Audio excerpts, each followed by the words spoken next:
Ներկայացված նախագծի վերաբերյալ առաջին ընթերցման ժամանակ մենք արդեն ասացինք, որ չենք մասնակցում այս հարցի քվեարկությանը, պայմանավորված այն հանգամանքով, որ մի շարք հոդվածներ, որոնք փոփոխվում են այս նախագծով, ներկայումս գտնվում է Սահմանադրական դատարանում մեր կողմից սահմանադրական վիճարկման տիրույթում։ Ակնհայտ է, որ իրավահպատակ վարքագիծ դրսևորելու պարագայում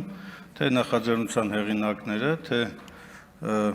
իշխող մեծամասնությունը պետք է ակնկալեր կամ սպասեր գոնե Սահմանադրական դատարանի որոշմանը, բայց դուք դա չեք անում, հավանաբար վստահում եք, որ Սահմանադրական դատարանը ձեր ուզած որոշումն է կայացնելու, կարող եք այդպիսի ակնկալիք ունենալ, հաշվի առնելով նաև այն, որ Սահմանադրական դատարանը ըստ էության ուզուրպացրել եք արդեն եւ ելնելով հենց այս հանգամանքից եւս մեկ անգամ ուզում եմ հայտարարել, որ մենք չենք մասնակցելու այս հարցի քվեարկությանը իբրև խմբակցություն եւ ուզում եմ տեղեկացնել ձեզ եւ հանրությանը, որ մի շարք